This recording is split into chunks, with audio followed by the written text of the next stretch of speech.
High, this is Abirahin Yash. তো আজকে যে কথাটা বলবো এটা হলো দালাল চক্র। মানে কি আর বলবো, মানে বলার ভাষা নাই। যাদের সাথে ইতালির নিয়ে যাওয়ার জন্য যাদের সাথে অনেক টাকা নিয়েছে, 8 লাখ, 10 লাখ, 11 লাখ পর্যন্ত টাকা নিয়েছে, 12 লাখ টাকা নিয়েছে, তাদের ফেক নলস্তা দিয়েছে, দেওয়ার পরে 20 লাখ পর্যন্ত টাকা নিয়েছে, 18 লাখ টাকা নিয়েছে, পরে ভিসা দিতে পারে নাই, পরে ভিসা দিতে পারছে না। এখন অনেকেই আমাকে অনেক ইমেল করছেন, ভাই আমি 4 লাখ টাকা দিয়েছি, ভাই আমি 8 লাখ টাকা দিয়েছি, ভাই আমি 11 লাখ টাকা দিয়েছি, এখন কি করব, এখন দালালে ভিসা দিতে পারছে না, ফেক নলস্তা দিয়েছে। বিভিন্ন ধরনের আপনারা আমাকে মেসেজ দিচ্ছেন, আমাকে জানাচ্ছেন। তো আপনাদের সবাইকে অনেক ধন্যবাদ যে আমাকে জানানোর জন্য। আর একটা বিষয় হলো, কিছু কিছু দালাল চক্র আছে, কিছু কিছু দালাল আছে যে তারা ভিসা দিতে পারছে না বা নলস্তা দিতে পারছে না, অগ্রিম টাকা নিয়ে নিয়েছে, রিসিপ্ট দিয়ে টাকা নিয়ে নিয়েছে, 8 লাখ, 10 লাখ, কারো কাছে 4 লাখ, এইভাবে রিসিপ্ট দেখিয়ে টাকা নিয়ে নিয়েছে।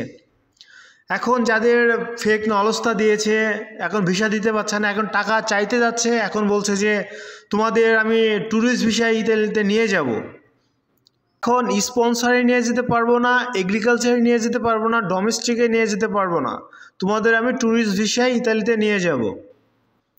এখন এই কথা বলতেছে, এখন 18 লাখ টাকা, 17 লাখ টাকা নিয়ে এখন এই দালালরা এই কথা বলতেছে যে আমি ট্যুরিস্ট ভিসায় এখন তোমাদের নিয়ে যাব।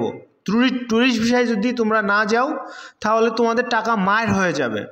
ট্যুরিস্ট ভিসায় যদি তোমরা না যাও তাহলে তোমাদের টাকা মার হয়ে যাবে। এখন বেশিরভাগ দালালরা এই কথা বলতেছে। এখন যার স্পন্সরে যাওয়ার ইচ্ছা, সে 18 লাখ টাকা জমা দিয়েছে, যার স্পন্সরে যাওয়ার ইচ্ছা, সে কি এখন ট্যুরিস্ট ভিসায় যাবে? 3 মাসে ট্যুরিস্ট ভিসায় যাবে? 12 দিনের জন্য ট্যুরিস্ট ভিসায় যাবে? সে যাবে? এখন দালালরা এখন ভিসা দিতে পারছে না, এখন বলছে ট্যুরিস্ট ভিসায় তোমাদের ইতালিতে যেতে হবে, ট্যুরিস্ট ভিসায়। ট্যুরিস্ট ভিসায় তো ইতালিতে 18 লাখ টাকা, 20 লাখ টাকা খরচ হয় না। আপনারা বিষয়টা বুঝতেই পারছেন। এখন দালালরা এখন কাকে বিশ্বাস করবেন ভাই? সবাই 2 নম্বর হয়ে গেছে, বেশিরভাগ 2 নম্বর। কাকে বিশ্বাস করবেন?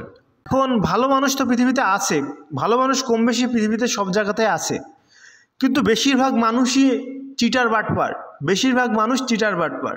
এই যে এতগুলো মানুষের সাথে টাকা নিয়ে এখন তাদেরকে ভিসা দিতে পারছে না, এখন বলছে ট্যুরিস্ট ভিসায় তোমাদের নিয়ে যাব, ইতালিতে ট্যুরিস্ট ভিসায় নিয়ে যাব। 18 লাখ টাকা, 17 লাখ টাকা নিয়ে তাদেরকে বলছে ট্যুরিস্ট ভিসায় ইতালিতে নিয়ে যাব। আপনারাই বলেন, মানে আপনারা খুব সাবধানে টাকা পয়সা লেনদেন করবেন আর খুব সাবধানে টাকা পয়সা দিবেন। আপনাদের কাছে অনুরোধ রইল, আপনারা আগে থেকে টাকা পয়সা জমা দিবেন না।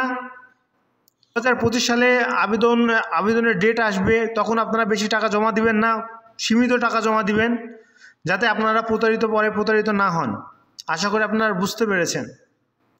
সবাই ভালো থাকবেন, সুস্থ থাকবেন। আল্লাহ যেন সবার মনের আশা পূরণ করে।